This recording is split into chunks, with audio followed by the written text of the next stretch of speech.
nerds. Welcome to Nerd Night Tokyo 41.5.1b, The Bug Fix. We're pleased to tell you tonight that our Nerd Night team has found the magic machine that's going to expel that pesky coronavirus. Yes, folks, here it is, photographed just this past weekend in Tokyo, the Corona Inverter. That's right. Japanese air conditioning technology so advanced, it's gonna blow you away. All right, I'm back, come back. But in all seriousness, we're stuck here at home, so we gotta, take our laughs where we can get them, right? Keep washing your hands, wear a mask if you can find one, and do some therapeutic drinking, perhaps, with a Nerd Night beaker. Product shot. Look at that, Nerd Night beaker, they're very beautiful. Oh, do you have your 3D, do you have your 3D glasses? Do-do-do-do. Anyway, so, like I said, this is Nerd Night Tokyo 41.5.1b, and yes, we are just going to keep tacking on new version numbers for as long as it takes, because we are saving the magic number 42 show for when this Corona thing is finito. Who knows when that's going to be? But in our lockdown state, at least, we still have the internet to keep us connected and entertained. Haha! So this is our second online show. So if you missed our rerun talks from March, you can just check out our YouTube channel. They're right there. Right, so I've got a couple of quick announcements. First, many of you may know this already, but Nerd Night Tokyo is a fundraiser for the Yokohama Theater Group, which is a nonprofit theater company that I just coincidentally happen to be the artistic director of. Total coincidence. Anyway, obviously, COVID-19 has shut down all of our planned fundraisers and shows, not just Nerd Night. So if you feel inclined and aren't feeling the pinch as well, why not drop Nerd Night Tokyo a tip tonight? You can head over to ytg.jp or click any of the tip links, which I'm hoping I'm going to put in the video description, wherever that is. I assume it's below here somewhere. I'm suggesting 1,000 yen virtual ticket as a suggested donation, but half of that or really anything would be helpful to keep the bills paid. Second announcement, our friends at Space Cafe are having an online talk about asteroids next week on April 30th. So here's the info for that on screen. Magic. You can find them by Googling Space Cafe Tokyo. Okay, come back to me. Okay, so here we go. Now, if you're ready for some thinking and drinking, let's get down to business. We have one live talk, followed by 2 pre-recorded talks with short breaks in between. The topics tonight are stars, brains, rockets. Thank you for joining us online. Now it's time to lift off. Let me try that again. Now it's time to lift off. Johnny. You're still afraid. Stop it now, I mean it. They're coming to get you, Barbara.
Hey, everybody. Hope you can hear me in 25 seconds or so, because we're on a delay here. I'm hoping somebody will tell me if they can't. Ha ha ha ha. Which reminds me, I should have my little chat window open so I can see if anyone is screaming at me. So far, so good. Okay, so assuming you can all hear me, yeah, they're doing this first talk live, so this is a bit of a new thing. Yeah, we didn't have a lot of time to rehearse this, and I'm kind of freaking out a little bit, and I'm just trying to find the part in my script so I can introduce... There we go. Loud and clear, says Amanda. Thank you, Amanda. Okay, our first talk tonight is brand new, but the speaker might be familiar to you. Don Warren is a member of the Nerd Night Tokyo team and resident expert on anything to do with supernovae, gamma rays, or virtual reality. Don is a research scientist with the is it IDEMS? Items? But there's an 8. Okay, it must be German. With the IDEMS program at RIKEN. He earned his PhD at North Carolina State University in 2015. Has worked in theoretical astrophysics ever since.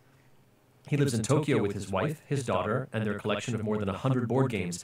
He's also very passionate about American food like Chex Mix and novelty burritos. Don, shame, shame. And he is, of course, #human.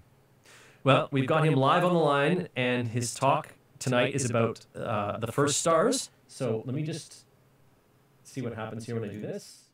And hopefully I'm still coming in loud and clear. And I'm going to turn his audio on now and his video. Oh, there he is, I hope. That looks promising. See me. Hope you see me. Oh, this. Hold on. A very, very small bit of an echo. I wonder what that is. Okay. Well, anyway. So where was I? Yeah. So here's Don. Let's welcome Don, and then we'll take questions afterwards in the YouTube chat. Okay. And yeah, we'll figure out what's happening with that echo later. All right. Bye. My turn. Okay, well, I will assume you guys were all applauding for me. Thank you very much. Sorry for my appearance, but unless you live with a barber during these times, it's not like you look any better. So I'm going to share my screen so that you guys can see the PowerPoint. Here we go. I really wish this were working. There we go. Okay. I see my title slides. Andrew, do you see my title slides? Great. So I'm going to assume everyone else can see it too. So like Andrew said, I'm Don. I work in the items program at RIKEN. If you want to email me, you can reach me at donald.warren@riken.jp. I am technically on Twitter at DCWarren with a 3 instead of the E, but I don't tweet. You are welcome to follow me just in case that ever changes. And tonight, I'm going to talk to you about first stars, or the furthest stars, whatever you want to call it, the end of the cosmic dark age. But I want to start out with a question. And I won't be able to hear your answer, so just, guess along at home. What is the closest star to you right now? Give you a minute to think. If you haven't gotten it by now, you probably won't. The closest star to you is the sun. Give yourself a pat on the back if you got that correct. Also acceptable answers were Chris Hemsworth, Zendaya, and Gact. The sun exists at a distance of 150 million kilometers from us, which is about 8 light minutes. It's a fairly ordinary star, which means it's huge. It's 110 times the size of Earth. So here's the sun, zoomed in on that one little piece, and there's Earth. Yep, you are here. But as stars go, it's not that big. On the chunk chart, which you may have seen floating around online months ago because I operated on a 6-month meme delay, the sun is very firmly in the he chunk category. Next question. What is the farthest star you? Yes, you specifically, the person watching this feed right now, can see. Give another few seconds to think. And the answer is, for most of you, the star Deneb, which is seen here rising over the Great Wall of China. The star Deneb is the brightest star in the constellation of Cygnus. It's a member of the Summer Triangle asterism and is located at the end of the red arrow. Right there. Now, the star Deneb is further away than the sun. It is 2,600 light years from Earth, which means that light took 2,600 years to go from Deneb to us. So we are seeing it not as it exists now, but as it existed 2,600 years ago. For some context, this is roughly the year that Hammurabi ordered the Hanging Gardens of Babylon to be built. Probably not in Minecraft. It is also approximately the birth year of Bernie Sanders. Deneb is bigger than the sun. It's 20 times the sun's mass, 200 times the sun's radius, and much, much brighter than the sun. So this zoomed in is Deneb here, this big white chunk, and that little yellow dot down at the bottom is the sun, for comparison. Deneb is a big old star, or big young star. On the chunk chart, it qualifies as a hefty chunk. I have another question for you. It's going to be, a fun Q&A where I'm asking questions and nobody's answering them in my presence. What is the farthest star you can see? Okay, same question, but this time the farthest star anyone on Earth can see naked eye, without the aid of a telescope, and that would be Eta Carinae.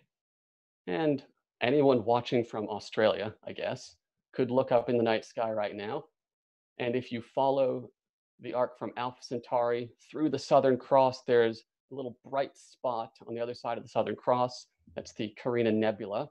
And buried somewhere in that nebula is Eta Carinae. It's not very bright, but you can technically see it from Earth, so I'm calling that the answer. If you looked at it through a telescope, you'd see something very different than a small dot in an otherwise dark sky. Oh, hey, there's the circle, yep. If you looked at it through a telescope, you would see this. That's the Homunculus Nebula, an outburst made by Eta Carinae about 170 years ago, give or take. And Eta Carinae exists at a distance of 7,500 light years. So again, we're not seeing this as it is now, we're seeing it 7,500 years in the past. So when the light that is just now reaching Earth from Eta Carinae was emitted, humans had just discovered how to make cheese, and SMAP surrendered and stopped trying to produce quality music. Eta Carinae is a big star. I mean, it is a truly big star. It's 100 times the sun's mass, 250 times the sun's radius. It glows at 5 million times the sun's luminosity. This bipolar nebula that's sort of blocking light is about 20 solar masses worth of stuff that Eta Carinae released in the 1840s as it became the brightest or second brightest star in the night sky. This is a very, very big star. If we were to place it on the chunk chart, it would be a mega chunker. You're getting into very unhealthy sized cats, but very healthy sized stars. More questions. What is the farthest star that anyone has seen? Now, not just naked eye, but professional astronomers, telescopes, what have you. Give you a minute to guess. I don't hear anyone answering, but I'm not surprised by that. The answer is a star called Icarus, which is somewhere in this picture. There's a lot going on in this picture. The yellow, reddish ovals are giant galaxies really far from Earth, and they are so massive that they are warping the light from objects behind them. They are gravitationally lensing all kinds of galaxies. You can see arcs here. I don't actually know if you can see my mouse movement, but it helps me give the talk, so you're going to have to deal with it.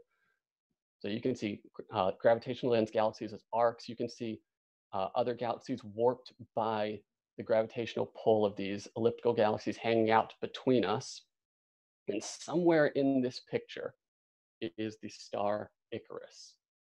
And if you haven't figured it out yet, if you haven't seen this picture before, read about this on Wikipedia, I'm going to zoom in to the part of the picture where Icarus is. Still nothing?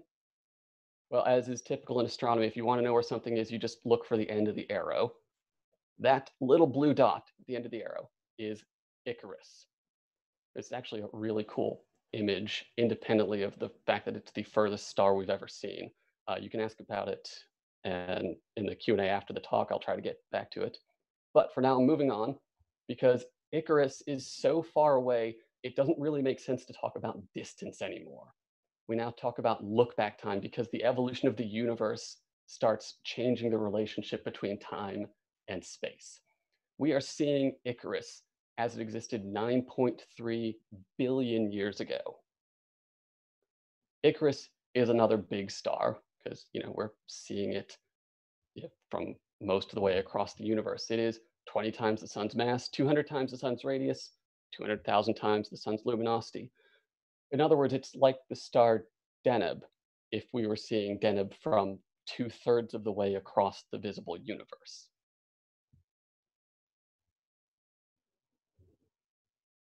And now, I think it's the final question I'm going to ask you before I just speak at you for the next few minutes. What is the farthest star anyone could see, could possibly see? Well, since distance and time are related and light takes time to travel to us, the farthest star we could see would be the earliest star we could see, which means the first stars that formed in the universe would be the farthest possible star we could look at. And to give you some more context, we need to go through a really brief history of time. I don't have a book deal, so I can't write an entire book like Stephen Hawking did, so you get like 2 or 3 slides instead.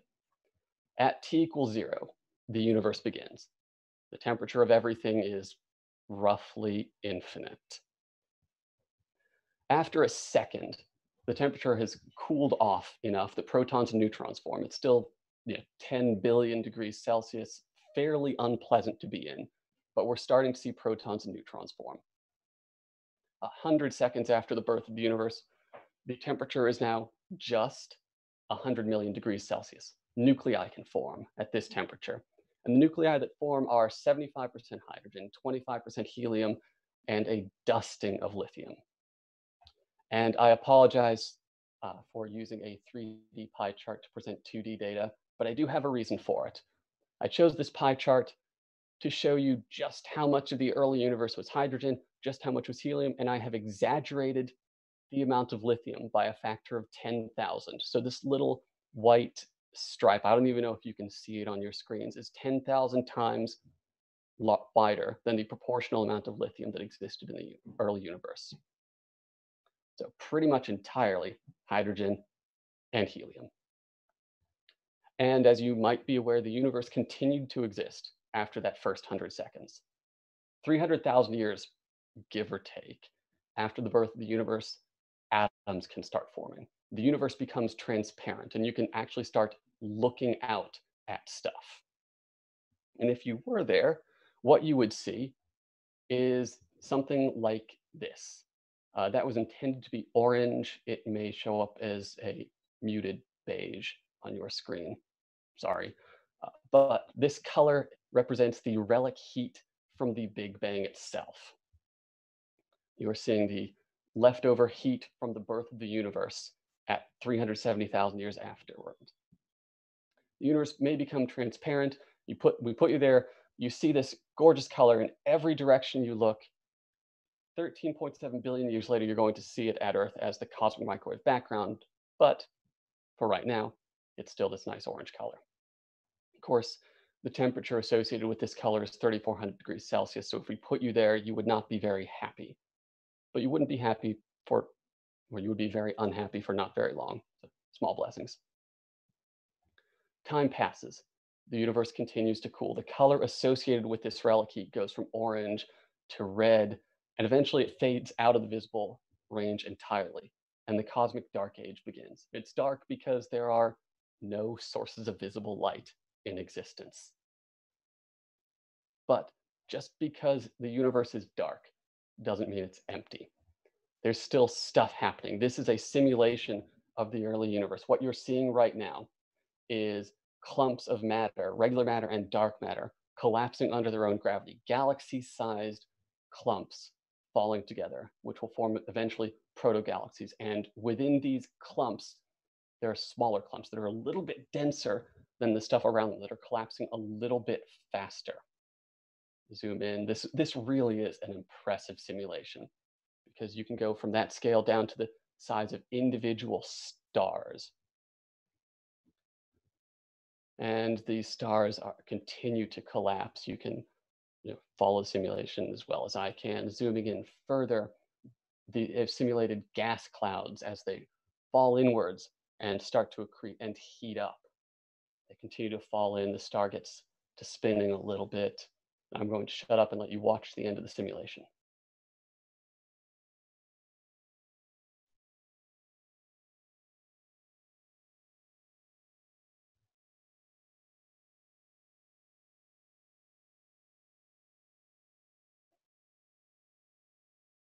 And in the center of that cloud, after all is said and done, a population 3 star was born.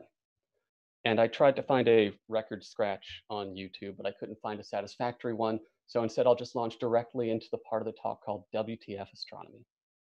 Because what on earth is a population 3 star? Well, I'm so glad you didn't actually ask me. Population 1 stars, stars like the sun. They were the first stars, first kind of stars that we observed in the night sky. We've been seeing them as long as we've been looking into the night sky. There are lots of things in the sun, in specific, a lot of non-hydrogen, non-helium elements. I'm sorry for this plot. It's the most technical thing I'm going to show you tonight, but it's really important. This is atomic number of elements on the x-axis from 1 hydrogen to 92 uranium. And this is their abundance in the sun relative to hydrogen. So hydrogen gets a 1, and uranium is all the way down here, less than 1 part in a trillion. But we know the sun has just under 1 part in a trillion uranium. But the universe started off hydrogen and helium. There's no uranium on here. There's no carbon or oxygen or iron or anything. So the question then is, where did all this come from? Had to come from other stars. Other stars are element factories. And that brings me to population 2. Because at some point, while astronomers were looking out at the night sky, they noticed stars that were different than the sun. They didn't know why, but they knew they were different. So, okay, we're going to call stars like the sun population 1. We're going to call this other kind of star population 2. Again, we're not sure why they're different, but we got to call them something. And an example of a population 2 star is SMSSJ0313. I won't go through the rest of the numbers because I don't have the breath. It is this brown dot in a sea of otherwise inconspicuous brown dots. That's somewhere in the sky. I don't actually remember. Somewhere in the southern sky, I think. Its mass is less than the sun's mass. It is, on the chunk chart, a fine boy. It is a small star, which explains why it's been able to live for so long. Because when scientists tried to model this star to reproduce everything they saw, they realized that the age of this star, SMSJ0313, was 13.6 billion years. By comparison, the age of the universe is 13.8 billion. So very shortly after the birth of the universe, this star came into existence. And when they examined the star further, they saw that there were non-hydrogen, non-helium elements in it. Not a lot. These red dots are all the detections they could make in this star. A little bit of carbon, a little bit of, I forget what that is, and it looks like element number 20, scandium, something like that. Not a whole lot of positive detections, a whole lot of upper limits, but the important thing is they're not all upper limits. There is something in SMSSJ0313 that isn't hydrogen, isn't helium. So 13.6 billion years before now, just 150, 200 million years after the Big Bang, there had already been stars to make these other elements. Okay, where did this come from? Well, we've got a population 1, we've got a population 2. I guess we're counting upward in populations now. So we're going to call population 3 the first generation of stars. The generation of stars that gave birth to, or that gave rise to all the other elements eventually. And I don't have an example of a population 3 star because we've never actually seen one, but we've done simulations of it. We know how stars work more or less. So we can talk about what these stars must have been like. And the first stars to be born are massive. They are 100 or 1,000 times the sun's mass, 10 million times the sun's luminosity. So if you remember Eta Carinae, the mega chonker of a star, it's 100 solar masses. It is on the low end of the range for these first stars. So if we want to place these very first stars on the chunk chart, we need to extend it. We need to add another category of very fat cats. Oh Lord, he coming. That is where the first stars fall. But for all their size, for all their brightness, you might think these were large stars in terms of physical size also, because Eta Carinae is 250 times the sun's radius. It would go almost out to the orbit of Mars if you put it into the solar system. These first stars you think must be even bigger. They must go all the way out to Jupiter. And it turns out not to be the case. The first generation of stars were not that much bigger than the sun, only 3 to 4 times the sun's radius.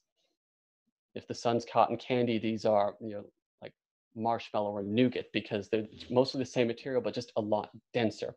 Turns out you need all those non-hydrogen, non-helium elements to make these stars fluffy, make stars like the sun fluffy. Without the lithium, carbon, all those other things, these stars are very compact for their size. Yep, that's all they're made of, and that's why they're so tiny. And as it turns out, these stars are not the source of the elements heavier than lithium. Oops. Yep, we do not get any of those elements from stars like this. Because these very first stars didn't explode. Nope, no explosions for you. They were so massive that they collapsed directly into black holes. And they didn't spray anything of their matter out into the universe. Okay, so now we have a problem. We have first stars, but still no elements.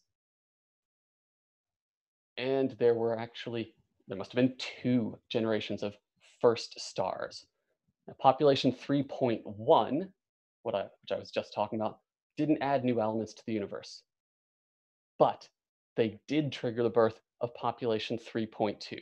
As these stars went through their very bright, very short lives, they blew bubbles in the gas around them. And these bubbles that these population 3.1 stars expanded, they ballooned out.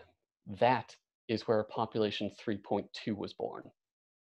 Population 3.2 was smaller, 40 to 60 times the sun's mass, not 100 to 1,000.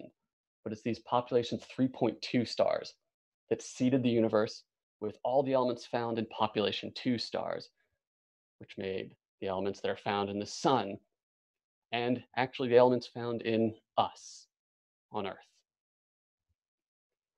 So what have we learned so far? Hopefully something. We have learned that the early universe was not a pleasant place to be. It might have looked pretty, but it wasn't a great place to hang out. We have learned that astronomers should not be allowed to name things because population 3.1 stars were the first to exist. They triggered the birth of population 3.2, which eventually became population 2 and then population 1 stars, and this is just a mess of names. And we have also filled out the chunk chart. But we now have stars we can associate with these, so we can go to the star chunk chart, all the way from SMSS J0313 to the population 3.1 stars. And in closing, if I can try to condense 13.77 billion years of universal evolution into about 800 pixels, the universe was born. We eventually got the light that we'd see as the cosmic microwave background. The first stars were born. They eventually, had galaxies form around them, development of planets.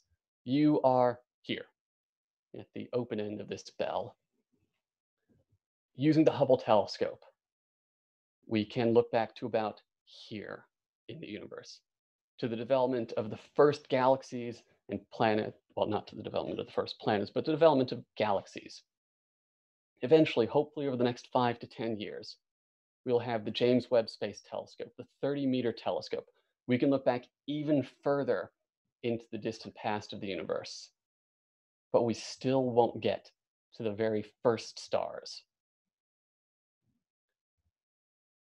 Now, we might get lucky and see some of these first stars explode, but we won't see the population 3.1 stars because, well, they didn't explode. We could instead see the supernovae, the deaths of the population 3.2 stars with the James Webb Space Telescope, with a 30-meter telescope. But you never know. We might get lucky. We might have one of these population 3 stars line up just right so that we can see it in a gravitationally lensed system. So we need to build these telescopes. We need to keep looking in the night sky because you never know when the universe will give you something you didn't expect. And with that, thank you for tuning in. I will once again assume you're applauding for me because I can't hear it. Oh, hey, thanks, guys.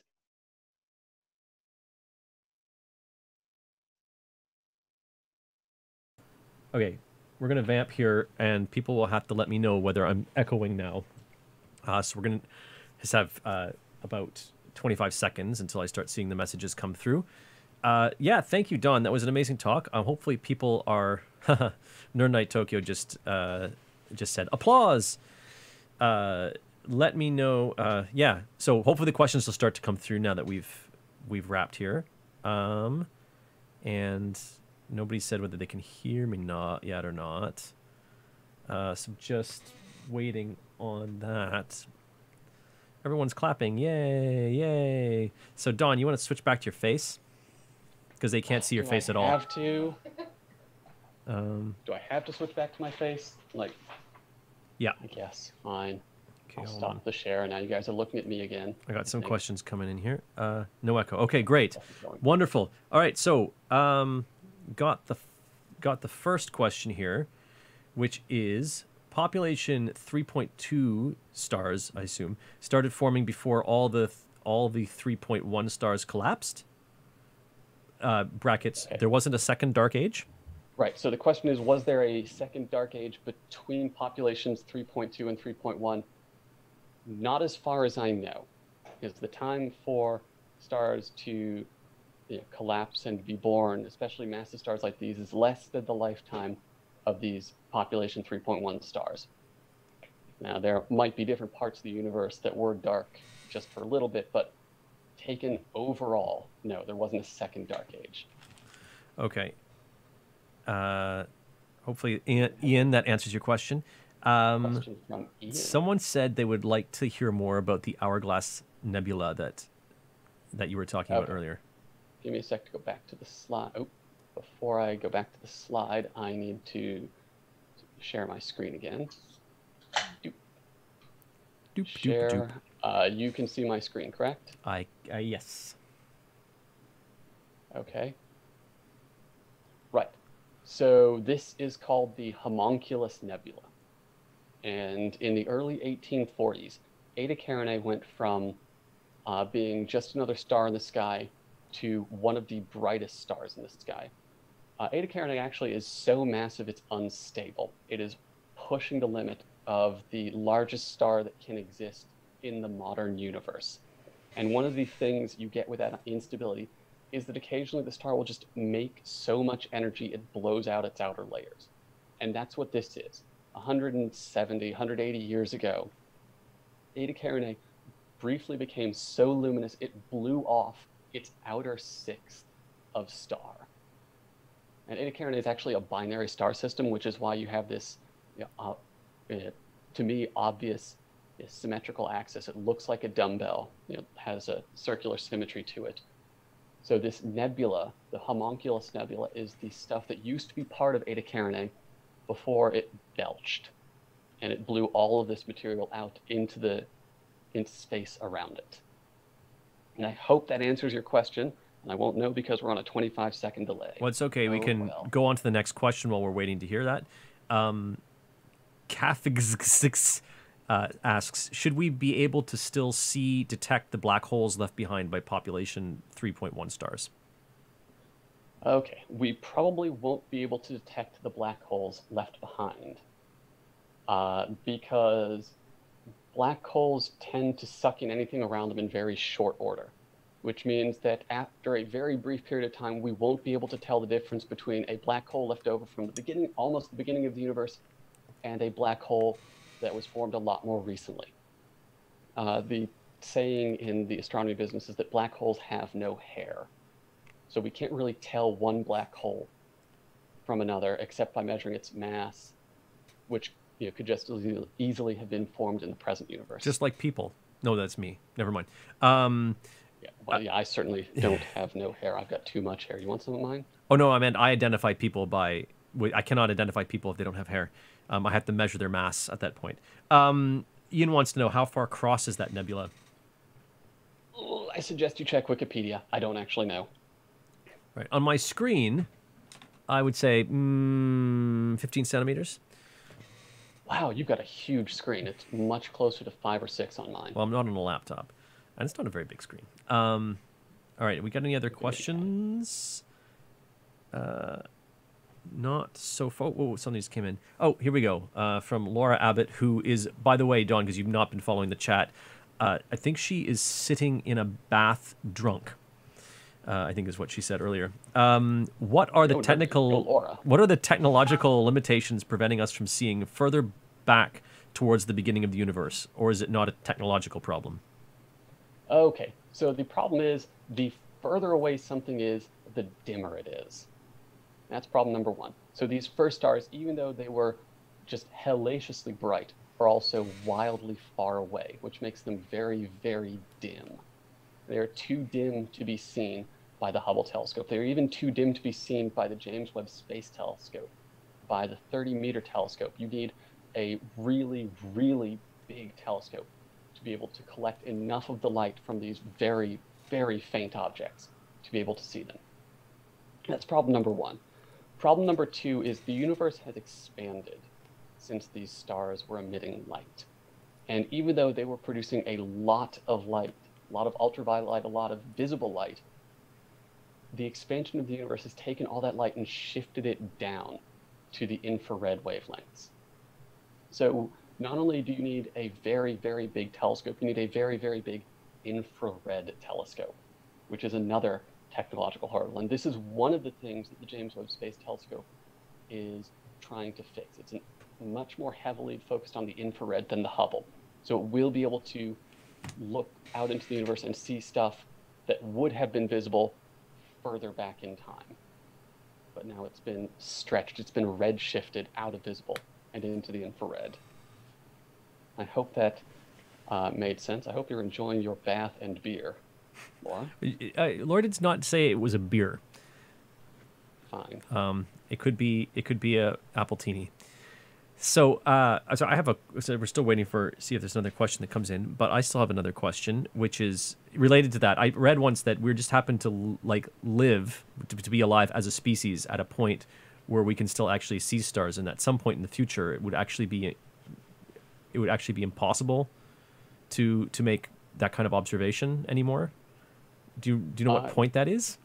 Unless I just mangled that. I don't have a number associated with that point for you, but yes, qualitatively, as the universe, let me go almost to the end.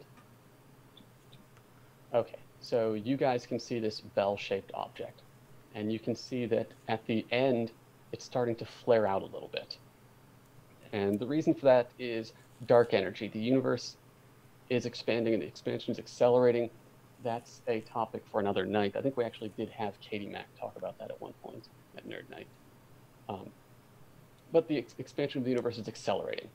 And if it keeps accelerating, objects will become so far away from us that they will be too faint to see. It'll start with it's already taking place with the most distant stars.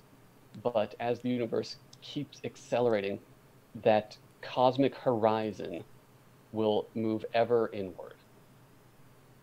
And if we are fortunate enough to exist long enough as a species, maybe 100 billion or 1 trillion years in the future, the cosmic horizon will be at our galaxy.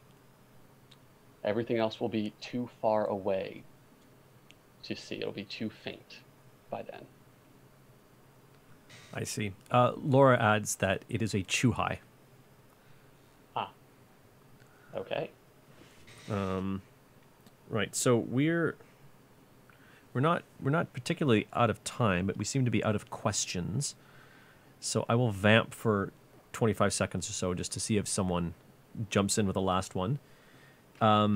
Excuse me. You can probably put your face back on, Don. Okay. Stopping the sharing. There I am. I think. Yeah. So. Yeah, I don't have anything else intelligent to say. I honestly was paying way more attention to not blowing up the broadcast than a good chunk of the presentation, unfortunately. And okay, yeah, vamp. I'm not very good at vamping. Nobody else has questions. They're just talking about how you can't get Chuhais in Holland. That is a crying shame. Okay, nobody else has jumped in. I think we've passed the 25-second mark. Oh, just so everybody knows, that beer mug down in the left corner, those little red things in there, little Nerd Night logos. People subscribe to the YouTube channel. It drops a little thing in there. Technically, I think if somebody hits the PayPal donation link, I think it drops coins in there. But I don't know. I had no way of testing that. Okay, Andrew, we just had one more question come across. Someone took me up on the hint I dropped to ask about the gravitationally lensed image. This one right here. Yeah, so this is Max J1149.5. This is elliptical galaxies lensing a spiral galaxy that lies way in the background behind them. Here's Icarus. This was not the reason this image was taken. The reason this image was taken was these 4 dots here. These 4 dots are a supernova. Different images of the same supernova. This is a quadruply lensed supernova that took place in this spiral galaxy, which is seen here. This is the same spiral galaxy, just a different lensed image of it. So this is what people were looking for. They saw the image of the supernova in this galaxy and could predict within a year or two when the supernova would show up in this image. Oh, wow. So they started looking for the supernova in this image of the galaxy with the Hubble. And they noticed that something else was changing that wasn't the supernova. This dot here. And so they started studying that dot, and that's when they realized, holy crap, this is a star. It's being lensed not only by the massive elliptical galaxy here, but in the host galaxy, in the spiral galaxy, a black hole or a neutron star passed directly in front of the star and magnified the star a little bit more. So this star has been lensed twice, and that's how we were able to see it. Wow. So there's another question just came in. This will be the last question, I think, unless Amanda screams at me that she wants to go on a little bit further. David asks, why do we start using look-back time instead of light years? Because in the nearby universe, things are relatively flat. Yeah, 8 light minutes of time is a fixed distance. Because you can multiply time by the speed of light to get a distance. As you go further out, the expansion of the universe starts becoming important. So as the light is traveling to us, the space the light is traveling through is expanding. Which means the light might take a certain amount of time to travel here, but the space it travels through is no longer directly related to that time, and that the relationship is itself a lecture or two in a graduate level astrophysics class, so I don't really have time to get into it in this Q&A, but it's not trivial.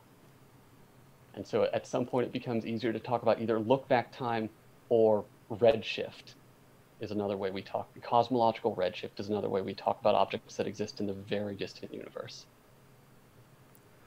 Cool. Well, with that, I will say on behalf of everybody, I will say thank you, Don.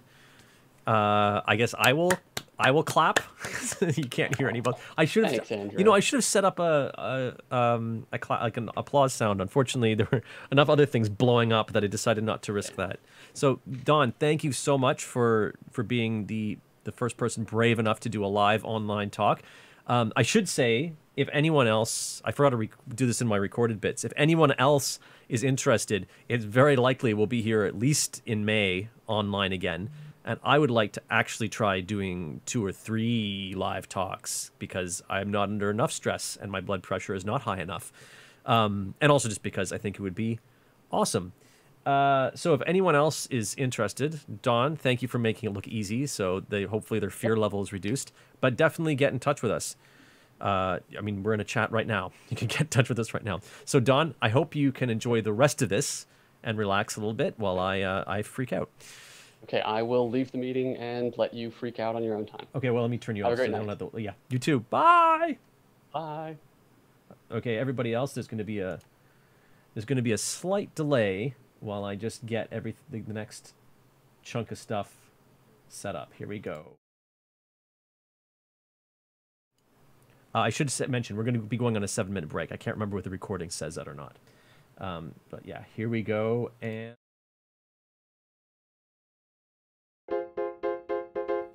okay, I've started the clock. We're going to take a 7-minute break. Do what you got to do, nerds. I'll see you back here in 7 minutes.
Hey, hey, hey.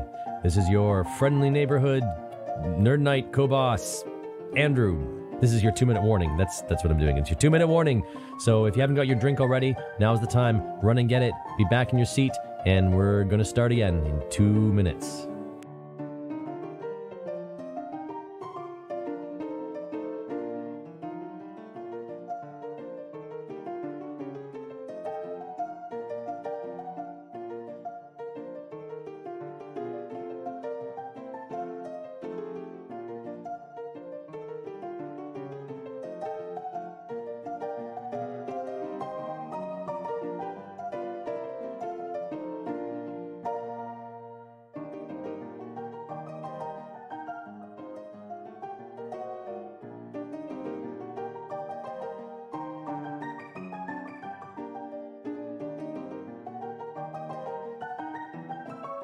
Hey, just a reminder, if you're just joining us now, that Nerd Night Tokyo functions as a fundraiser for the Yokohama Theater Group, which is a non-profit theater company.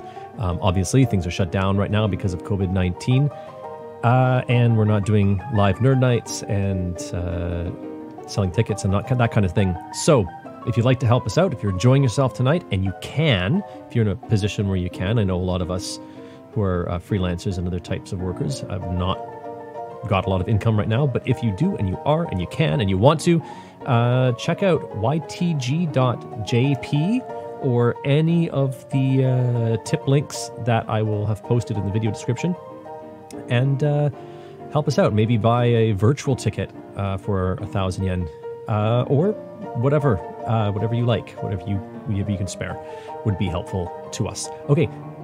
That's it. Thank you so much.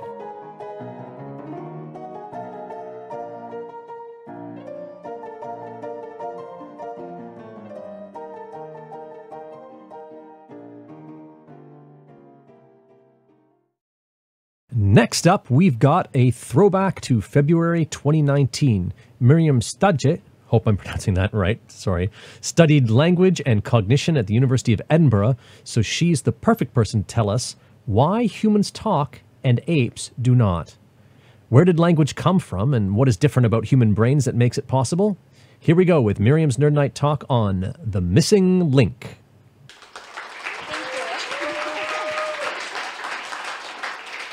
Thank you for the great introduction. How's everyone feeling tonight? Great. Thank you so much for the first talk. It was amazing. I think I'll pick up drumming after that. Sorry, can't talk now, it's time for science. My talk today is about the missing link, why humans talk and apes do not. Just about myself, like I was already introduced, I did a master's degree in evolution of language and cognition at the University of Edinburgh. We have a very famous institute, it's the Center for Language Evolution and Computation. I've always been really interested in languages and in how the brain works and how the brain allows us to have language while other species do not have it. When I tell people I'm an evolutionary linguist, what I usually get is two questions. Number one, what are you going to do with that in the future? And number two is, why would anyone care? Because actually, we have language, right? So why would we care that other species do not have it? And also, apes pretty much do well without language. We have to remember, language is not communication.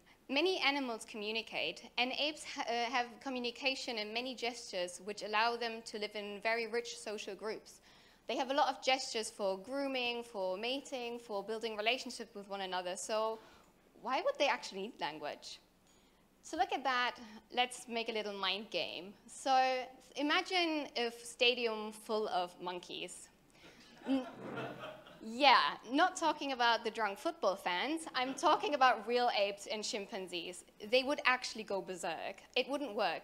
Why wouldn't it work? Because we have language, and language enables us to function as in groups on a much larger scale. We can set rules. We can talk to one another. And the difference is stark. We are talking here about 7.6 billion people versus 15 to 150 apes in like the largest groups possible. So this must have somehow been evolutionary advantageous, right? If we look at the history of humans, a very important date is the 100,000 years ago mark. Two very important things happened there. Number one, we believe that this is the time when humans started to have language. And number two is the expansion out of Africa. So actually at that time, humans were able to expand across the whole globe. Is that a coincidence? Maybe not. So I think the language is a trait that changed the course of humanity dramatically. So if it's so important for us, the question is kind of important: how did it evolve? When we look at evolution, many people think about this very famous drawing. I'm very sorry, this is wrong. Evolution is a lot more complex than that. So let's look at the tree of life. What you see here is all existing species that have ever lived on the planet at any given time in any given space. It's a really impressive image, right? So you have in the middle, you have the Earth of the birth of the Earth. And around 4 billion years ago, this is the first living being. We call it generally Luca. It is the last universal common ancestor of all species on the planet. And what you see on the outside, these are all the animals that live nowadays. Everything that's in the middle got extinct. And you see here the lines, they show you the mass extinctions that have been here before. So if you look at that, evolution is a lot more complex. If we zoom in, this is basically our family. These are the primates. So we have, on the left side here are monkeys. They're usually a lot smaller. Most of them have tails, not all of them do, there are exceptions. And on the right side, we have apes. Especially important are the great apes, the orangutans, gorillas, chimpanzees, and bonobos. And we had a last common ancestor, we call it LCA, last common ancestor, with chimpanzees and bonobos around 8 to 6 million years ago. What happened after that? After that, humans diverged into their own tree. And actually, at a given point in time, many different humanoid species lived at the same time, until one of them was so evolutionary advantageous, had some evolutionary advantageous trait, that it surpassed all the other ones and they all went extinct. So when we look at language evolution, the best thing that we could do is ask our other humanoid species, when did it evolve, studying them. There's just one problem. They're all dead. Sorry. So basically, we have a problem because all the other Homo species are extinct. We cannot really study their language abilities. We do have their bones, so we can tell something about maybe the brain size, but all the soft tissue is gone, so we can't really tell anything about the abilities that they had. So language evolutionists, what do we do? There is hope, because the apes are still alive nowadays. And we used to have this last common ancestor, so there must be something found in there. What we usually do, we concentrate on the 3 species, humans, bonobos, and chimpanzees, and we compare them in like a lot of comparative research experiments. Let me explain you how that works. Take an easy example. You have all 5 hands, right?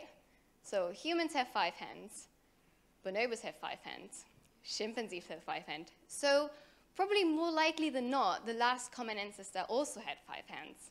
So what we do in comparative research, we compare the cognitive and anatomical traits of apes and humans, and we check if both have them, probably the last common ancestor had it too.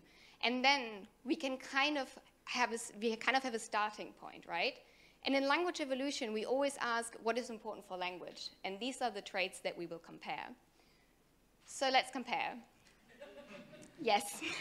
It's usually us against chimpanzees and bonobos. Chimpanzees are very, very famous. Everyone knows them from the zoos. Bonobos is a bit of a smaller species. They're not so well known, but they're actually also very, very closely related to us. So when we think about language, the first thing everyone thinks about is vocal abilities, right?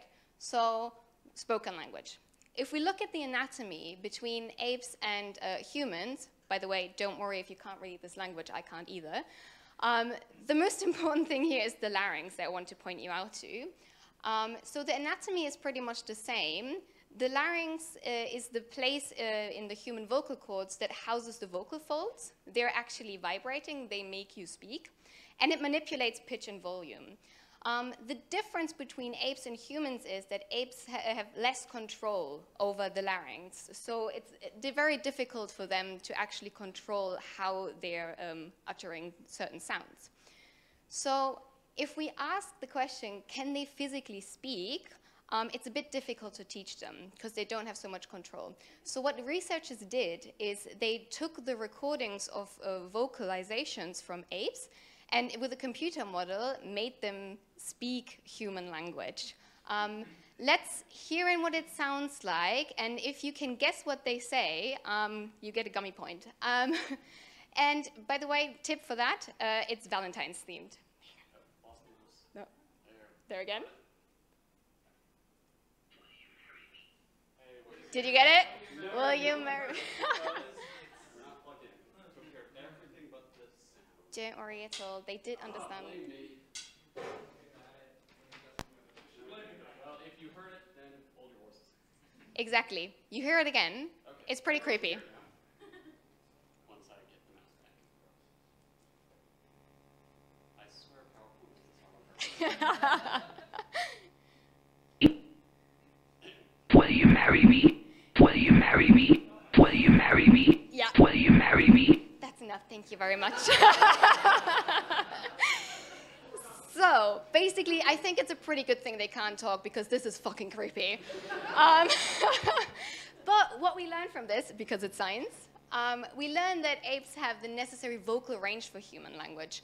So we could ask, if they had more control over their larynx, could they have language? Is it literally just a very small anatomical problem? So researchers have a very great idea. Let's just teach them nonverbal language. That's what they actually did. So they took this little really, really cute chimp in the red jumper, and they raised him in a human family, teaching him sign language.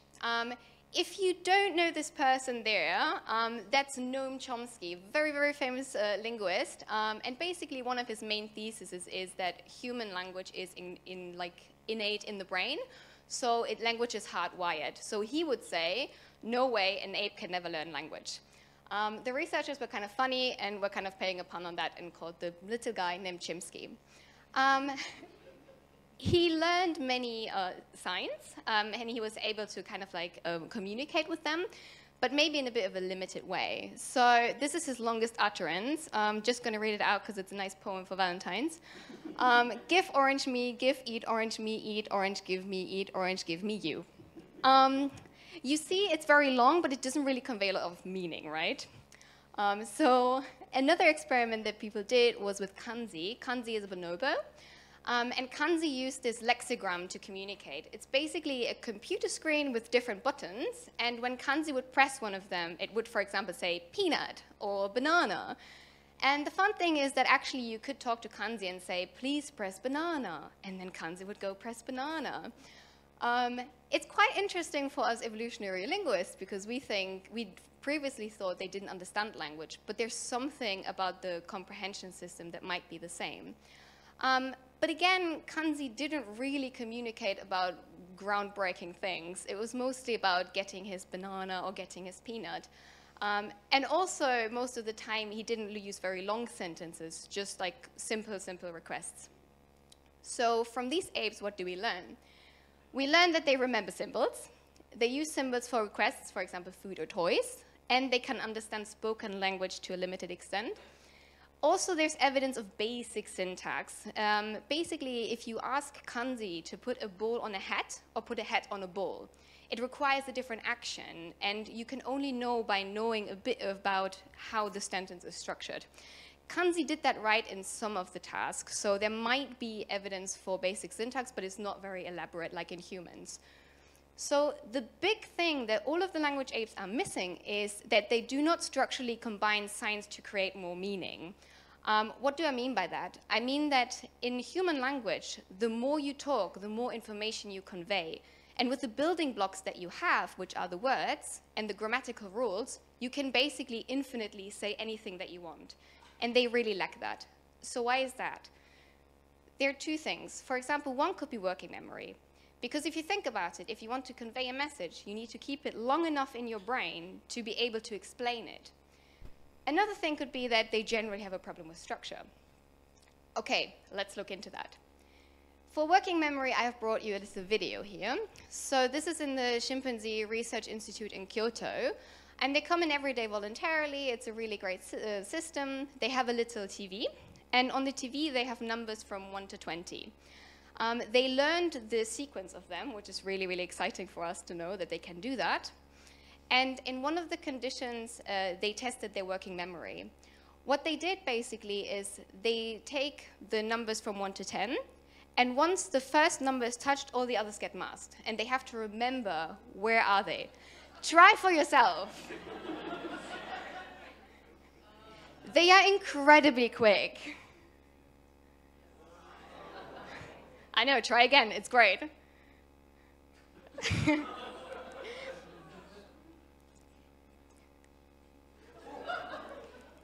Yep, thank you. Yep. So to make you feel better, you are normal. This is just chimpanzees have a lot quicker and faster working memory than we do. Most humans only get to 4. Like, that's it, basically. So, well done on them. If you don't feel bad enough already, if you're trying to learn Japanese, they did this with kanji, and they're incredibly good at kanji. So, yeah. We kind of suck when it comes to working memory, I'm sorry. Well, however, there's a certain trade-off. So, chimpanzees have a very fast working memory. However, humans are a lot more detail-orientated. So, for example, if you do the same thing with humans, you will see with an eye tracker that they spend a lot more time on each number. So maybe we can think about how this was evolutionary advantageous for us. So the thing we know from this is that they don't have a problem with working memory. That doesn't seem to be the problem why they can't talk. So it must have something to do with structure, right? So we know that all languages have structure. It's a set of rules for infinite language. By the way, just some advertisement, this is what we do at the Center for Language Evolution in Edinburgh. What I mean is, I can say, a purple octopus is about to eat my favorite dancing horse. Probably I have never heard this utterance anywhere before, likely. But because I have the building blocks, I can, with the rules that I know about language, I can build this sentence. Another one, favorite German word, Donaudampfschifffahrtsgesellschaftskapitän. It used to be one of the longest German words, actually, because in German we put lots and lots of words together to create new meanings. Kind of nice to try saying this a lot, like 5 times in a row. Oh, what it mean? It means it's a steamship that is driving on the Donau, and it's the captain of that ship. That's what it means. Yeah, German's a crazy language, don't learn it. So this is what we get with structure. Without structure, we get something like give orange me, give eat orange me, eat orange, give me, eat orange, give me you. Sound familiar? So, who made up these rules in the first place? It's a good question. How do we have structure? How do we know these rules?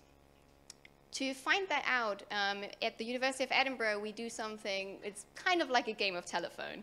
For those of you who don't know it, I think everyone knows, but it's where you have one person and they say a word to another person quietly, and it goes on around in the room from person to person, and then in the end it gets revealed and the word is completely different. We do exactly the same thing in research. So we had a random language experiment.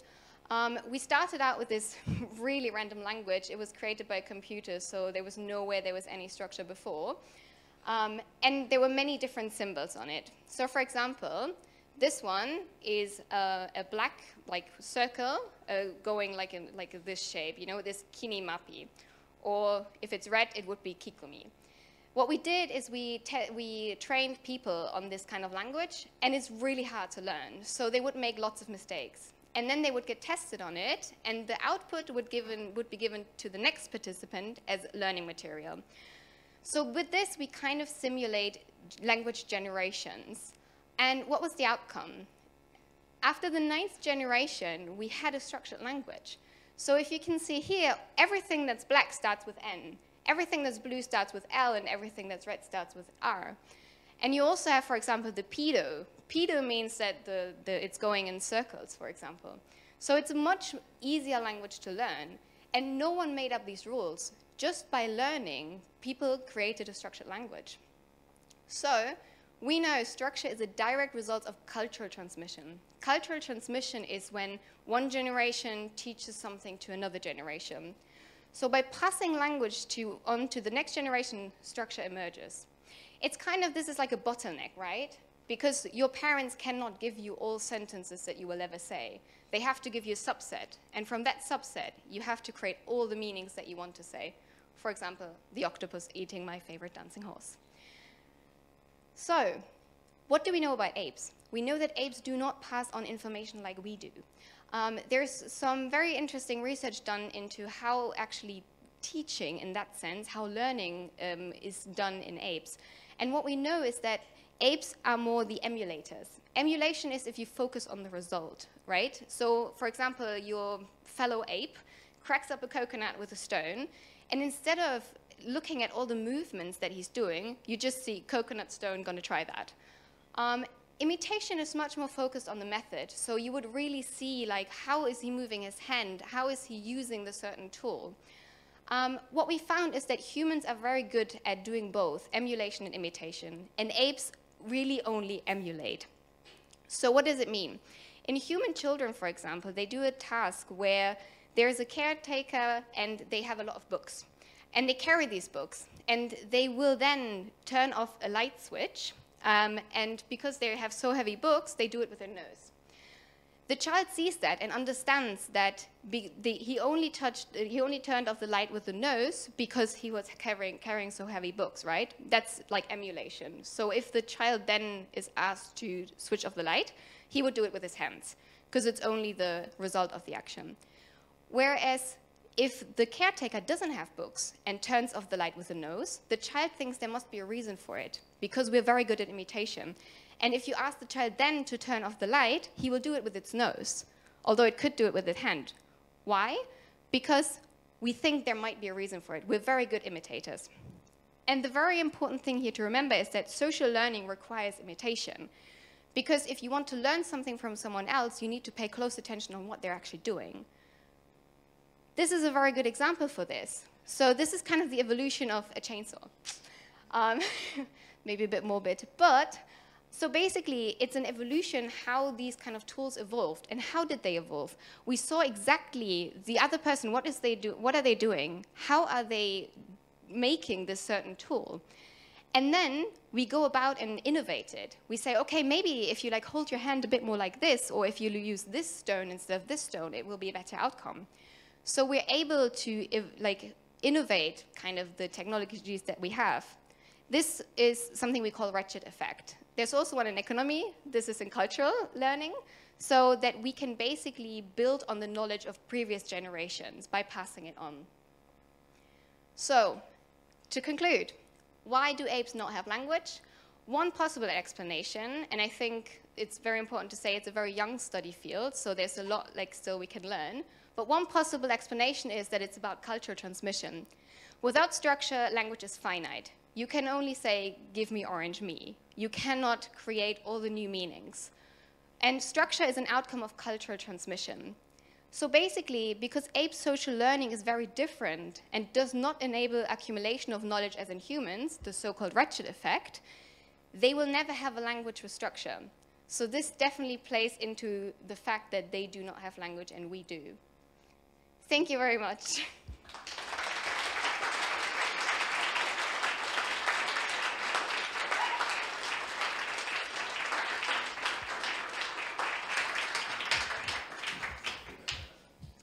Who's got questions? She's got answers. Closer to you. Hi.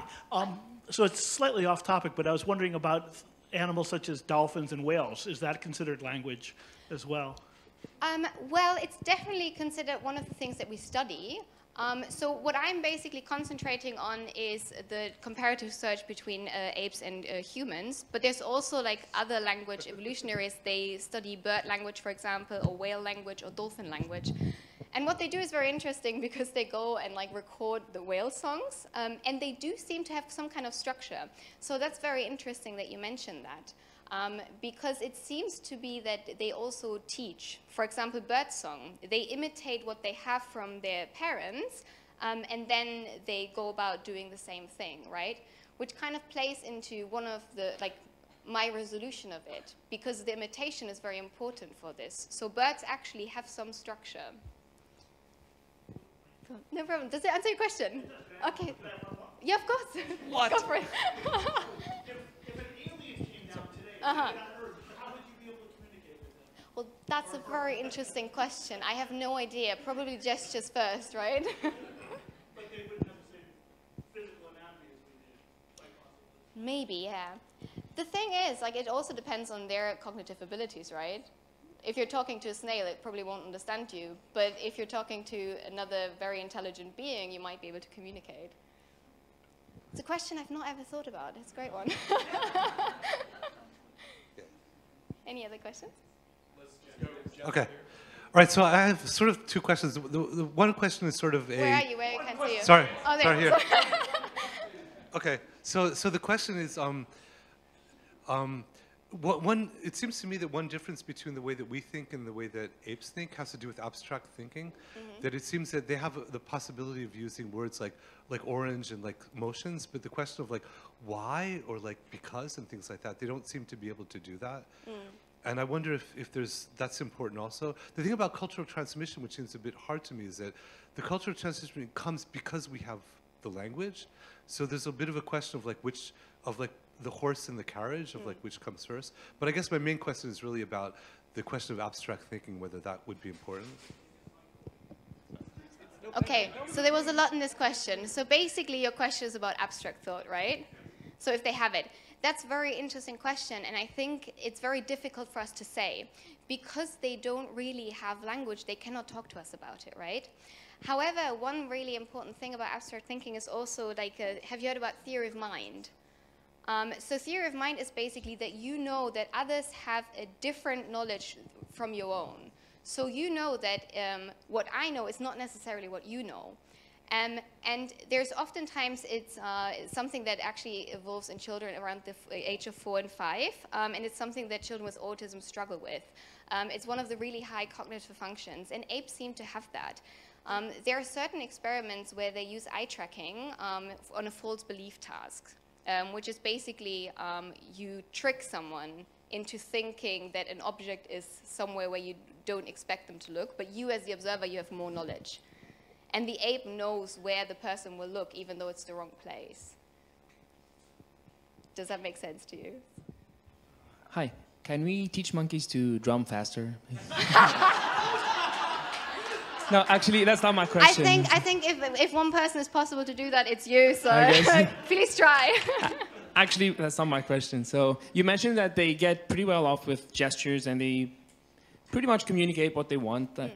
And they're good with symbols and working memory, like I want this, I want that, and simple actions. And of course, as you just mentioned, we don't know if they have abstract thinking, or we can't really know that. But is there has there been some research on how to measure the effectiveness of their communication, how to, observe certain interactions between them and measure if they communicate with each other, the gestures that they use and the objects, the props that they maybe use to show something, if it always makes sense to each other. If it's consistent.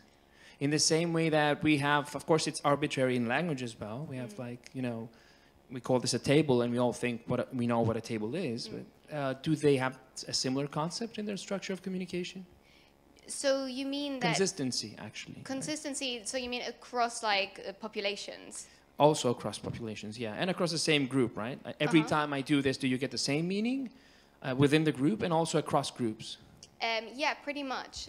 So there's been a lot of research into ape gestures, and all the populations kind of have very, very similar communication. It pretty much seems to be ingrained. It's something that all chimpanzees will develop. However, it's a very interesting question because sometimes there are certain gestures that are specific to groups. One very famous example is the potato washing apes. They live near a river that is really salty. And because potatoes taste a lot better with a bit of salt on it, one ape at some point tried to wash its potato in the river. And so all the other ones tried the same thing. So there seems to be some element of learning from one another. But as I said, it's not really a matter of imitation. It's more a matter of emulation. So they will see, oh, potato, water, salt, amazing, gonna do it. They don't actually use the same hand movements. Does that answer your question? Okay, and the last question goes to another person right in the middle. Great. Hi, can you go back one slide, I think it is? Of course. Okay, so one possible explanation is apes do not have cultural transmission and hence don't have language, right? I don't know if this has already been tested or not, but I think it's not confirmed whether cultural transmission is not possible right? So like maybe in the wild, in their native environment, they don't have cultural transmission because it's not a useful mechanism for survival. But you could test that in a lab, right? By like having an ape family, raise an ape family in the lab and have a similar experiment where there's some benefit the families get that do transmit language, get more bananas through communication. So there actually was an experiment like that, and I do have the slides. Can we go to the slides, like, in the end? There's some more. Can I? Well, I think they're on height, so maybe I can't. Maybe I have to do it manually. Thank you so much. So basically, like, it's very difficult for them to teach in a way. No, we're out of slides. We're out of slides? No slide. Sorry, that's bad. Oh, wait. Wait. You have them hidden. I have them hidden, exactly. Perfect. So this was the experiment that they actually did. So they had baboons this time, and because it's very difficult to make them transmit, even if you give them food, they don't do it, we had to do it artificially. So basically, they get this grid, and on the grid, you have 4 grids that are lighting up, and they have to touch them. And they make some mistakes. And basically, what we did is the same telephone game. They had a chip in their arm, so we know which baboon was playing the game. And then sometimes we would take what they gesture and give it as the input to the next baboon. And we would simulate artificially cultural transmission.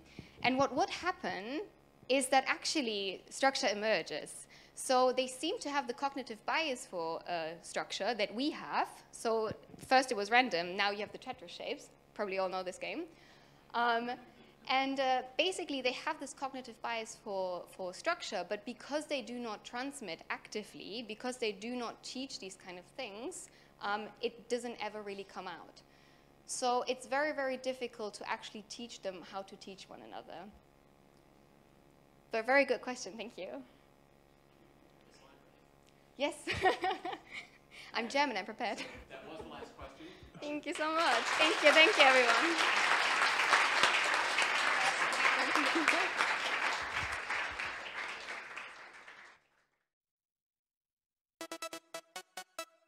Don't stop. Hey, it's me again. Another 7-minute break. Do your stuff. Come back in 7 minutes. I'll see you then.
Don't stop. Don't stop. Don't stop.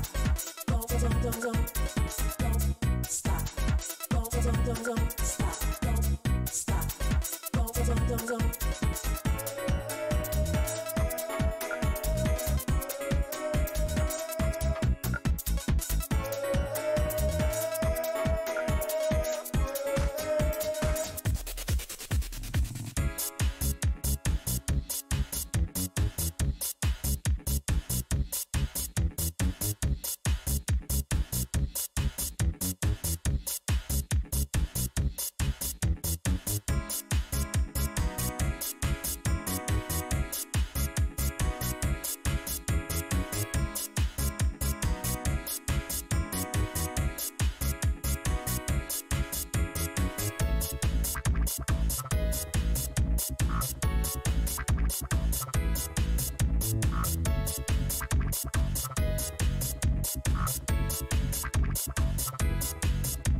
Don't. Don't stop.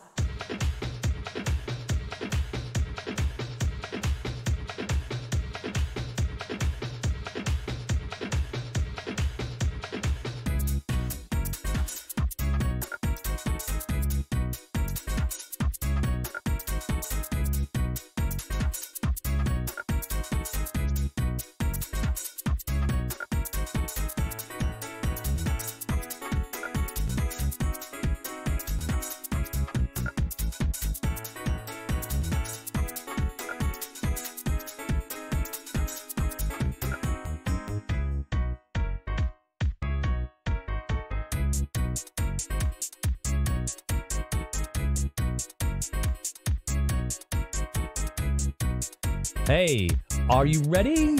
Because you've got just 2 minutes to get back in your seat and catch the last talk of the evening. Get that drink, take that pee.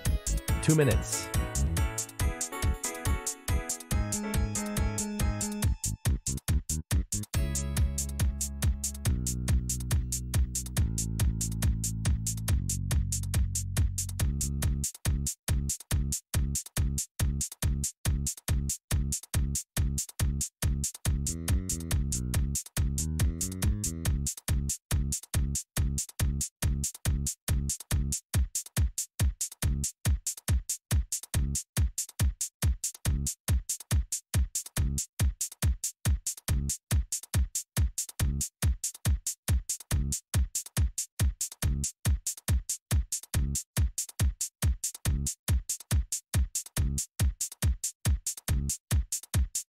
Stop.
And with that, we will introduce our last speaker. Come on down, Dr. Almost Richardson. Dr. Almost. That's for you. I like that. Don't jinx him. This is please jinx me. Matt Richardson, who's originally from Australia. He fled his homeland in 2016 when he learned about the snakes.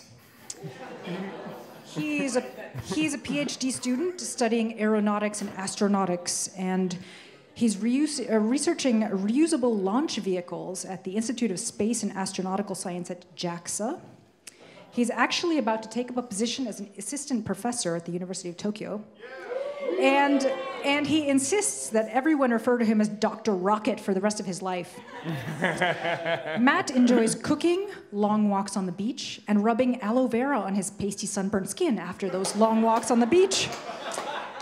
Let's blast off for our final talk. Give it up for Matt.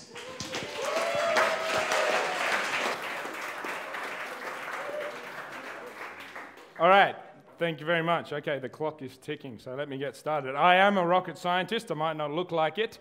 I started my professional life as an engineer, and I've failed upwards to this point, to the point of being, as Amanda said, an almost doctor, and I say that because I will be a doctor.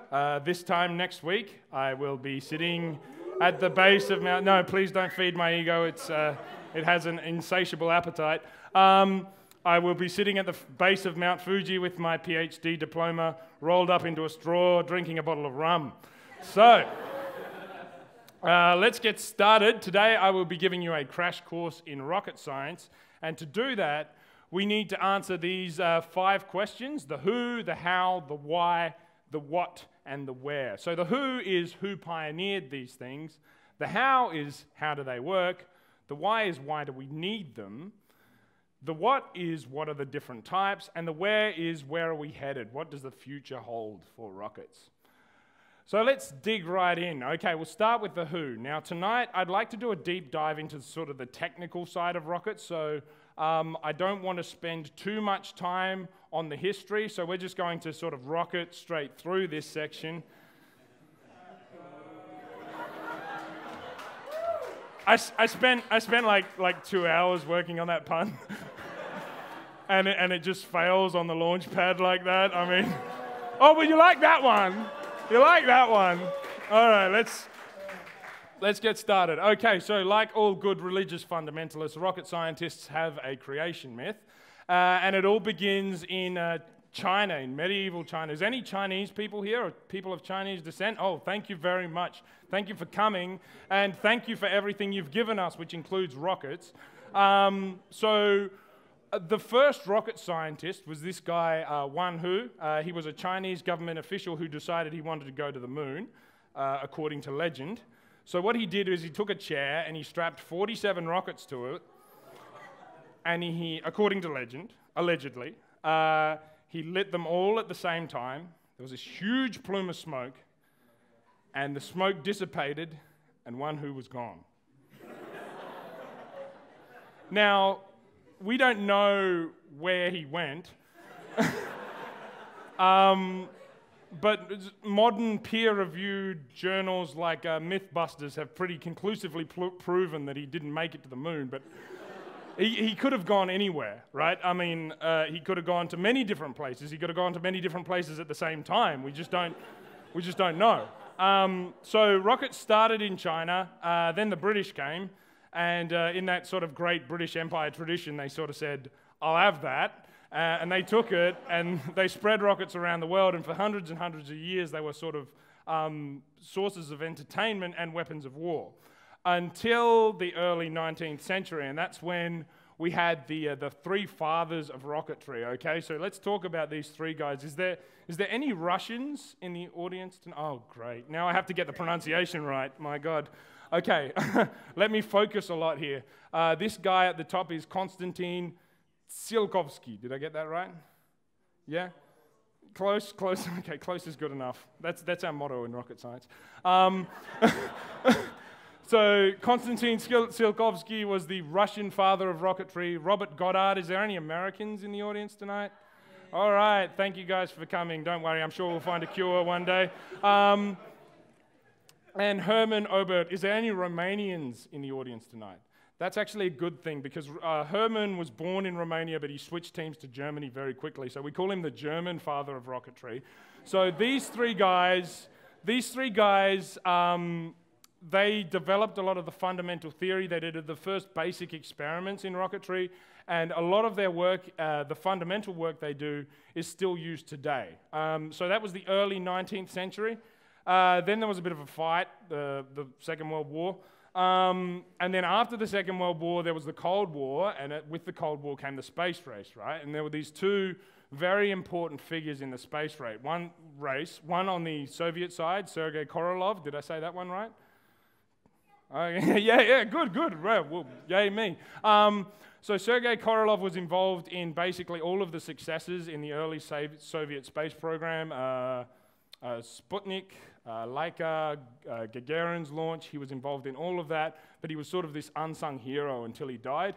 And then on the American side, we had this guy, von Braun, Werner von Braun. So von Braun was sort of this giant of the Apollo program, contributed a lot to that, but he sort of had this checkered past, which, I mean, I don't have time to explain everything that von Braun did in his youth, but I mean, he's a guy who sort of came up in Central Europe in the 1930s with a name like Werner von Braun. You can probably get a pretty good idea of what he was involved in. So let's move on. Let's talk about the how. How do rockets work? So in essence, rockets are what we call reaction engines. So in this sense, they're very similar to jet engines. They work by Newton's third law. Any action creates an equal and opposite reaction or something like that. So if we want to make forward motion with our rocket, we have to create thrust in the opposite direction, okay? So that's the basics of a reaction engine. So let's say we have a rocket engine like this. What we need to do is basically throw something out the back, okay? So that thing that we throw out the back is called propellant, okay? And propellant can be anything that has mass. So we can take any useless junk and just throw it out the back of the engine, and that will create thrust that will throw the engine forward. In theory. In practice, not all propellants are created equal. So some of these are less than useless. What we usually use for propellant is some sort of gas, okay? Some sort of gas. Are you guys enjoying these animations? Right? Yeah, that's good, that's good. I don't know if you've done any training in science communication, but they often tell you to use a lot of images and animations, right? Because they're interesting, okay? No one wants me to get up here at 10 o'clock on a Friday night and use a whole bunch of equations, right? So here's an equation. I promise this is the only one I'll show you, but I will recycle it. This is the equation that we use to determine thrust for a rocket engine, okay? And the reason this equation is important is it shows what the important components are for using gas to generate thrust. And there's two of them, right? You can see there's this momentum term and a pressure term. So momentum and pressure are the two mechanisms that we use to create thrust. Pressure is not actually that important, so we can forget about that. It doesn't actually contribute that much. Let's focus on this momentum term. Let me try and use this laser pointer without breaking anything. Okay, so there's two factors here. We have the mass flow rate, the mass flow of gas coming out of the exhaust, and the velocity. The product of those two creates momentum force, which basically generates our thrust, okay? So if you want high thrust, you either need a lot of gas, or you need very fast gas, or you need both. So everything that I've described on this slide, now I can't stop using this laser pointer, everything that I've described on here is about reaction engines in general. So this applies to jet engines and rocket engines. So let's talk a little bit about the difference between a jet engine and a rocket engine, right? Okay, so here we have a very simple diagram of a jet engine and a rocket engine. So they both basically take propellant, throw it out the back, accelerate it, and generate thrust that way. The difference is the source of the propellant, okay? So they both carry this onboard supply of fuel, but a jet engine uses the air as oxidizer. So rather than carrying oxidizer with it, it uses the atmospheric air, sucks it in, mixes it with fuel, and expels it to create thrust. And this is a huge advantage because the vast majority of propellant is oxidizer. It is air. So a jet engine can take air from the surrounding environment, doesn't need to carry it. On the other hand, a rocket does need to carry its oxidizer with it. So it needs to basically carry all the oxygen that it uses with it. It'd be like walking around Odaiba with a scuba tank on all day, you know? I mean, you'd get very tired very quickly, right? It's not very efficient. So in this sense, jet engines are more efficient, which might lead you to question why we would use a rocket in the first place. So when we talk about using rockets for space transportation, there's sort of two main reasons we do this. And one of them is probably very clear. The other one is maybe not so clear. So to get to space, obviously, we need to go very high, right? The border of space is over 100 kilometers high, 100 kilometers of altitude. So if we launch our rocket that high, we're in a space where there's no air, right? So your gas turbine, your jet engine that relies on air suddenly becomes less than useless up here. It'd be like being on Odaiba and suddenly falling into Tokyo Bay. All of a sudden, you might need your scuba tank, right? So this is where rocket engines really start to shine. So that's probably pretty obvious. But there is another problem here. I think there's this conception that if you can get high into space, then you can sort of free yourself from the clutches of Earth's gravity and just float there, right? That's the sort of the image that we see in sci-fi movies. That's not exactly true. Gravity is weaker that high, but it's not completely gone. So it's still going to pull down, and it's still going to bring your poor rocket back to Earth, which is probably not going to end well. So you cannot hide from gravity, but you can run from it, okay? So to get to space, we need to go high, but to stay in space, we need to go fast, okay? Really fast, like 28,000 kilometers per hour for low Earth orbit, okay? And despite what my 3-year-old son says, that's actually a lot faster than a bullet train. So to get that fast, we need an engine that can punch through the atmosphere at that sort of speed. And the problem with that is when you're moving through the atmosphere at such high speeds, all of that air that's rushing past you starts to get very hot. And hot air is not good for jet engines. So to get the speed that we need to get into orbit, we also need rocket engines. So it's not just a matter of they can operate in space without air. We also need them to go very fast, which is why we need rocket engines. Okay? So let's talk about the different types of rocket engines. Okay? And to do this, I'd like to use what I call the rocket engine family tree. So we start with our grandfather reaction engines up here, and there's sort of 3 different branches within reaction engines that we can talk about. We can talk about jet engines, chemical rocket engines, and what I call honorary rocket engines. So we'll get into that in a minute, but let's look at jet engines first. So there's a few different types of jet engines, but for the purposes of our discussion tonight, we're going to assume that they're like the weird cousins that we're not going to talk about. So we'll just get rid of that branch of the family tree. Let's look at honorary rocket engines. So these are propulsive systems that are not always considered rocket engines, but they basically have the same operational concept and the same goal, space propulsion. So things like electric propulsion, nuclear rockets, and cold gas thrusters. Then in the middle here, we have our more traditional chemical rocket engines, okay? And there's 2 major types of chemical rocket engines, liquid rockets and solid rockets. And liquid and solid refers to the propellants. If we use a liquid propellant system, that's a liquid engine. If we use a solid propellant system, that's a solid engine. There is one other type of chemical rocket engine, and this is where our family tree gets a little bit inbred. So between liquid rocket engines and solid rocket engines, we have what we call hybrid rockets. So we'll talk about those in a minute too, but I'd like to sort of dive down into liquid rocket engines a bit more. That's sort of my jam. So within liquid rocket engines, there's 3 broad types: monopropellant, bipropellant, and tripropellant. So as you can probably guess, that refers to the number of different propellants we use. Monopropellant is a single propellant. Bipropellant is 2, fuel and oxidizer, like we saw before. Tripropellant is 3 different propellants. Technically, it's possible. I don't think anyone's ever done it, so let's ignore that one. Monopropellant is very possible. It's used all the time. It's very simple, but it's also very boring, so let's ignore that one. Let's look at bipropellant engines. So there are many different types of what we call power cycles for bipropellant engines, and basically these are different ways of pressurizing the propellants, pressurizing the fuel and oxidizer. Do you use turbo pumps? Do you not? How do you power those turbo pumps? Don't have time to explain all of that. I really wanted to, but they only gave me 20 minutes, so I'm sorry, we're going to have to rush through that. Let's go back up to honorary rocket engines. Let's talk about these 3 different types for a minute. We'll start with electric propulsion. So there's 3 important things I think you need to know about electric propulsion. I'm not an expert, so I cannot explain this in detail. But basically, there are many different types of electric propulsion. That's point one, okay? Basically, for whatever electrical phenomenon you can imagine, there's a way to use that to generate propulsion. That's point one, so many different types. Point two, these are very efficient. Didn't fall down. These are very efficient rocket types of propulsion systems because we can achieve very high velocities.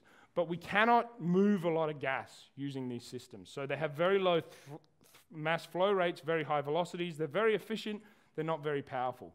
The third very important thing, that you need to know about electric propulsion engines is that they have really cool names. So depending on the type of engine you use, so if you use an electrostatic force, that's an ion thruster. If you use an electromagnetic force, we call that a plasma drive. So these are the really cool sci-fi names, and this is where they come from. So that's the important things about electric propulsion. Let's talk a little bit about the other types of honorary rocket engines. This one is what we call a cold gas thruster. So this is a very simple type of engine. Basically, this is just a canister of pressurized gas with a valve that we open and close to generate thrust.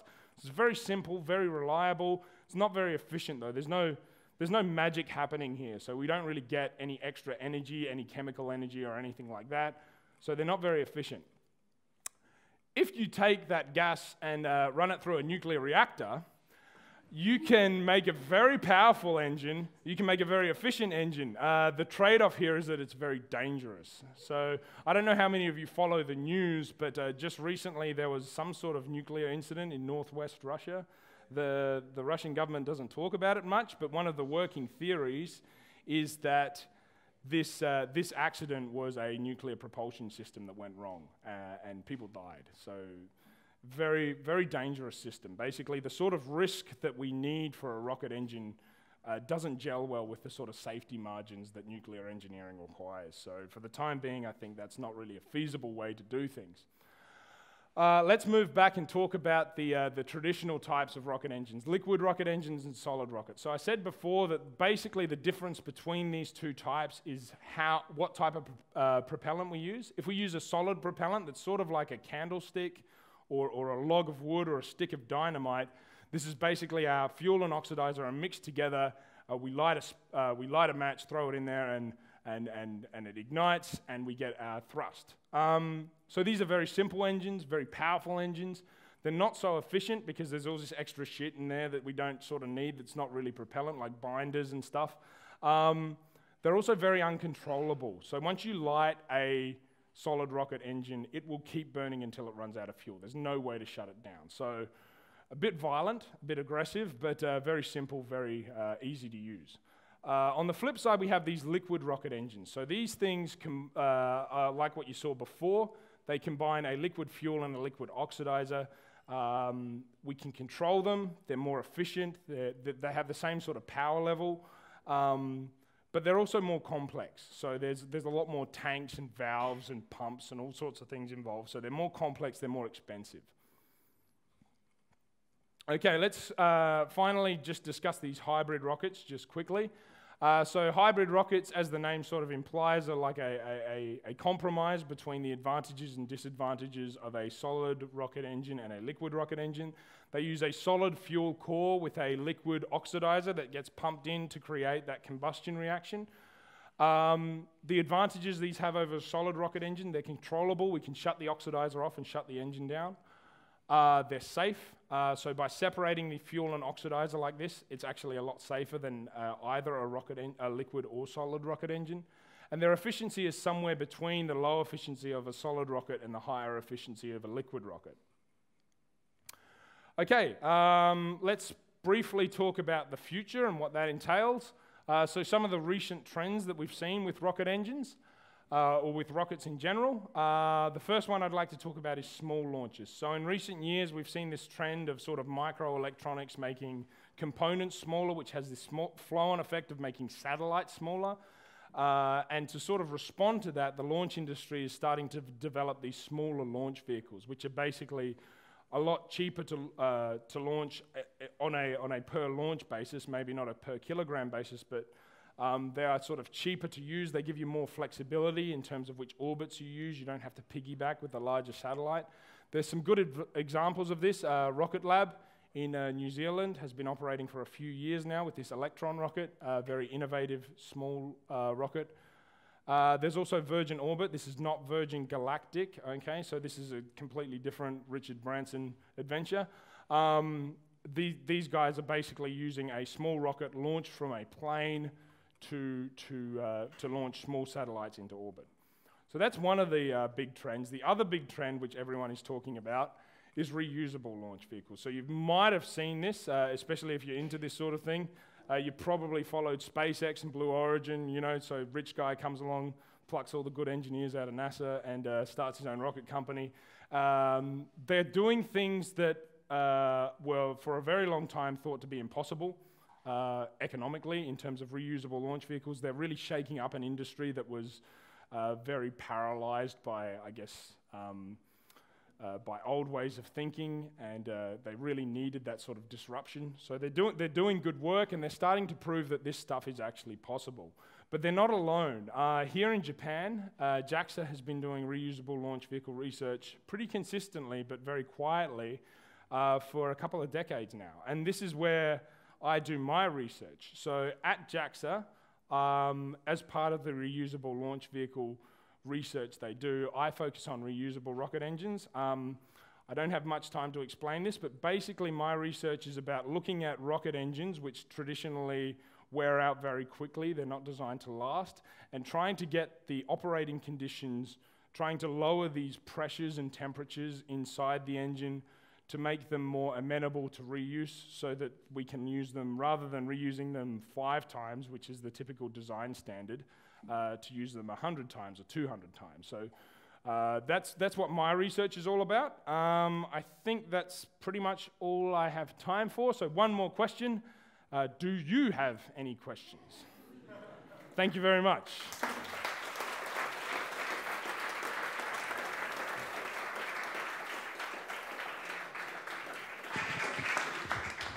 Already hands up back there. Okay, Don, Jens, go you've for already it. asked, and you haven't asked questions, all the so I'm going to skip Jens. questions.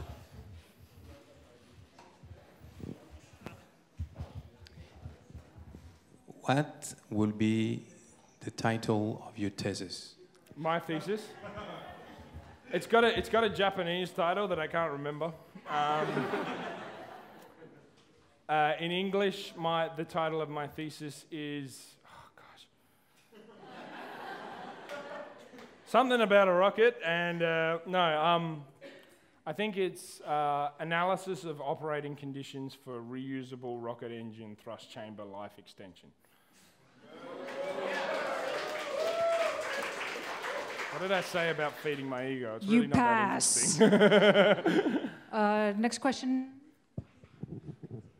So what kind of world-shaking technologies are going to come off the back of this? You know, a lot of the things that we've grown up with came out of American military research programs and space programs in the 1960s, 1970s, you know, Teflon and all of that.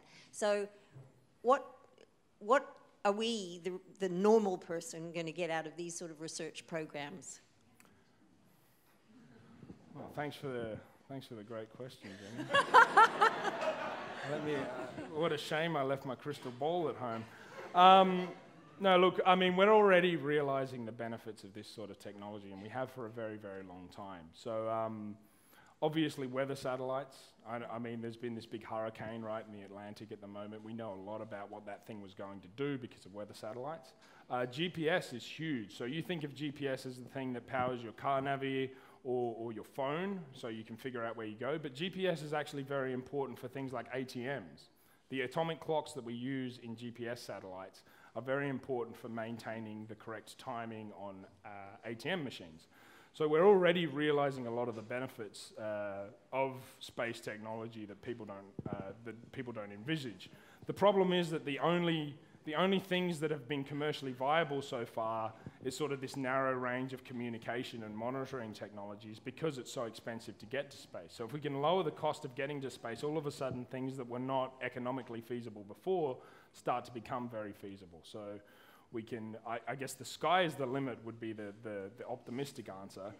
But there are some more concrete examples of zero gravity manufacturing and things that can do for the drug industry, and there's many examples. More abstract things like asteroid mining, that's probably a bit further off, but there are many potential benefits, but we're already seeing the benefits right now. Mehmet, you had a question. Would you raise your hand so Amanda can get you the mic? Would you get the mic to Mehmet in the blue shirt while I wander back here? Hi, thank you for the talk. You said throwing gas back off the back of a rocket was better than throwing your PhD. So why, or like any other mass, like why is that? Why is some chunk of mass different from like gas? It's basically about how we impart the energy into whatever that mass is, right? Okay, so the gas is usually the byproduct of a combustion reaction. So using a combustion reaction, we can put a lot of energy into the gas particles to accelerate them. I imagine you can get some sort of energy from burning a PhD, but it's probably not a lot. So for example, a lot of our work is with hydrogen and oxygen, so hydrogen fuel, oxygen as an oxidizer. That's a very good combination because hydrogen is a very light atom. So the more hydrogen you use, you've got these very small atoms. You put them through this very intense combustion process. You add a lot of energy. You can accelerate them very fast. So that makes them good propellants. So it's the velocity of the... Yeah, it's how much energy you can add to it, and it's how fast you can, how you can convert that energy, that chemical energy or that heat into kinetic energy. Here on the risers.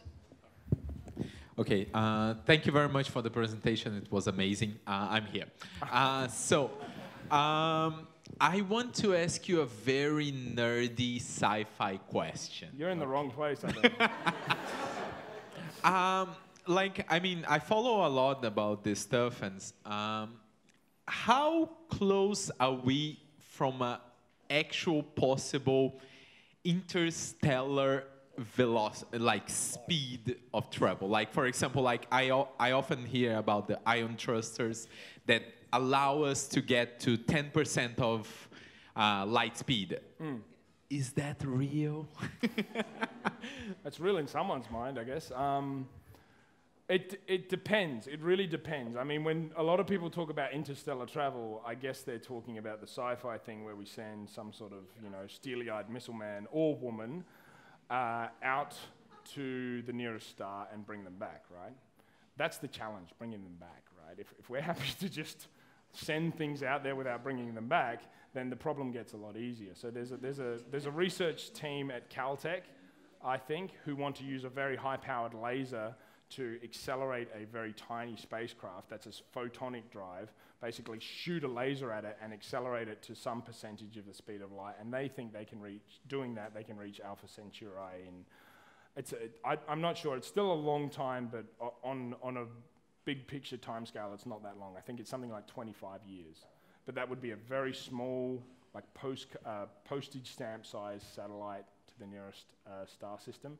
So if you think like that, I mean that's potentially something that's achievable within decades. But if you're thinking sci-fi, interstellar, warp drives coming there and back, then that's way outside of my purview. I'm an old school chemical combustion guy. Even the electric propulsion stuff really blows my mind. So I think we're a long way off that. But it depends how you frame the question. Hi, I love the presentation because I'm totally geeking into that. I wanted to ask like millions of questions, but I just have two if it's okay. One is actually I realized something that if we use a rocket going to any other like moon or a planet, do we actually need the oxygen to come back, like to use a rocket to start? I mean, to start with the rocket from any other planet, because we don't have oxygen on the other planet. So what, we'd have to gather it to get up again, or is there any other way to get up from the planet without using oxygen? It depends which planet. Well, let's shoot Mars. Right?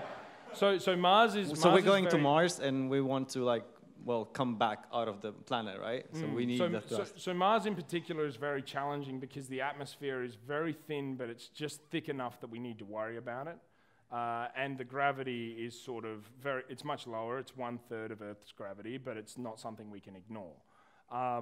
So in the case of Mars, we probably still, with the technology we have at the moment, to get off Mars, we still will need chemical combustion. That means oxygen, right? Which needs oxygen, but you don't need a source of pure oxygen wherever you are. So you can do the big trend, one of the big trends in space engineering at the moment is in situ resource utilization, ISRU, which would basically mean you don't need oxygen, you don't need hydrogen, but if you can find a source of water, then you can crack that water using whatever energy you have available, and you have hydrogen and oxygen. There's also, I forget the name of the process, but there's a way to make methane on Mars. I'm not a big fan of methane. It's a pretty bad greenhouse gas. Sarah, I hope you're proud of me for saying that. But Elon Musk really likes methane. So there's a way to generate methane using carbon dioxide, which is the majority of the Martian atmosphere. So there are ways around it. There are sources of oxygen. We just have to look a little bit harder than the pure oxygen that we have here on Earth. I see. In the interest of getting to more people, I'm going to ask that you limit yourself to the one question.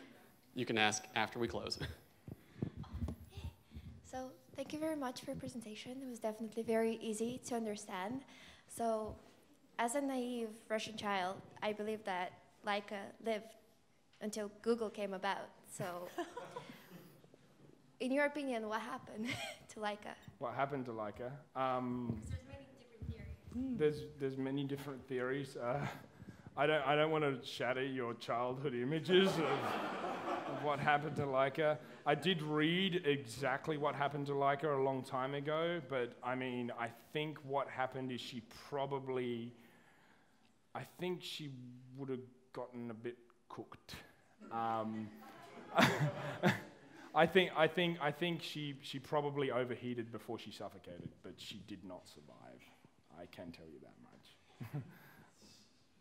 Okay, up front here. Hey, great talk. That was really fun. I wanted to ask you, which billionaire rocket investor do you think is most likely a supervillain? Is there an all of the above option? Geez, that's a hard one. That is really a hard one. They've both got their pros and cons. They've actually both got very different approaches to how they're doing their rocket science, which is kind of interesting. I guess Elon Musk fits the more typical Bond villain image, but in a practical sense, I mean, you don't work for Amazon anymore, do you? No? Okay, very good. I mean, if you look at the real-world impact of what people are doing, then let's stop there. Let's end that with a no comment. In the back. So thank you so much. This is very well put together. So what is your opinion on Sabre engine? I think the basic idea is to start with the jet engine, and once the air is, while the air is thick, and once the air is thin, switch to the internal. Yep. Do you think it's efficient or viable? In theory, it's fantastic. So I talked a little bit about how one of the problems with using a jet engine to get to orbit is that the air gets very hot.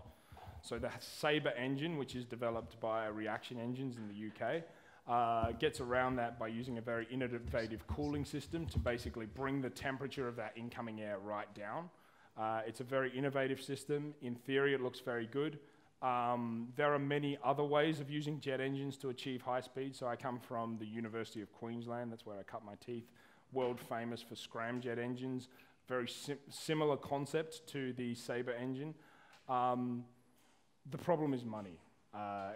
If you can find one of these Bond billionaires to get behind any of these ideas, you will realize a result. They all work in theory. It's just who has the money to put it into practice.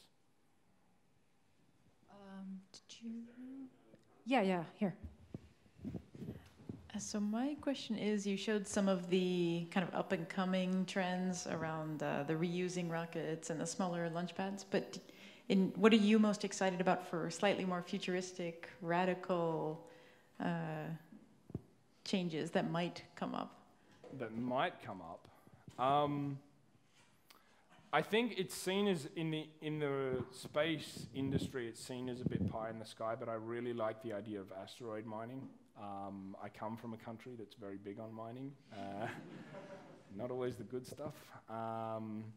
And I think the idea of moving not just mining, but any sort of dirty industry into space, where, I mean, you could argue that we don't want to mess up that pristine environment, but I would argue that there's not a lot of environment up there to ruin. Just the idea of being able to offshore anything dirty that we can't clean up here on Earth, putting that into space, I think is maybe not an ideal solution, but if it's a compromise that helps us clean up this planet, then that's probably good. So mining or orbital industries, that sort of thing.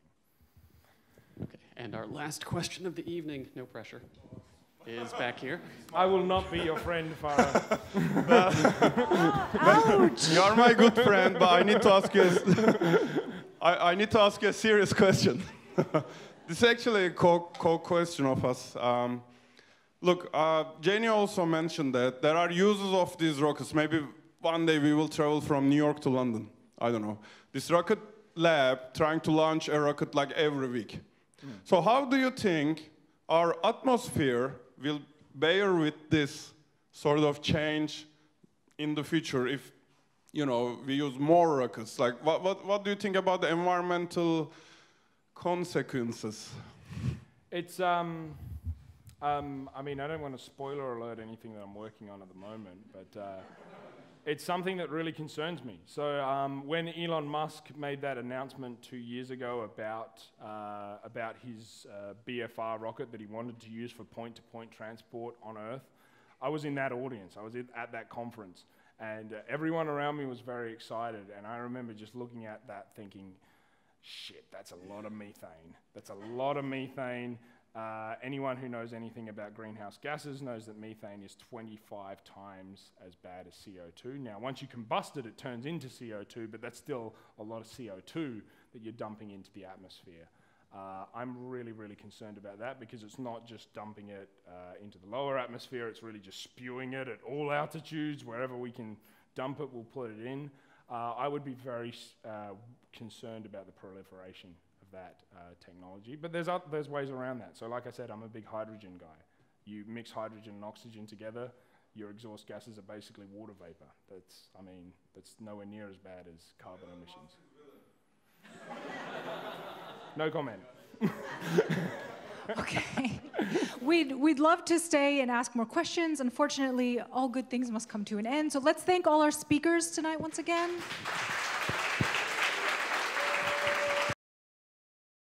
Well, that was a blast off. Okay, thanks again for joining us for Virtual Nerd Night Tokyo. Thanks also to the speakers, Dawn, Miriam, and Matt, for keeping our brains sharp while we social distance.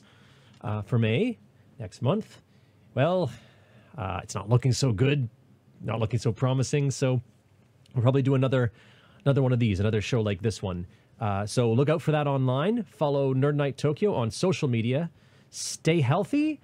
May the 5th be with you. I did that wrong, didn't I? You know what I mean. Good night. Oh yeah, and one more time. If you want to drop a tip in the jar, use the links below, or go to ytg.jp. Okay, now, good night.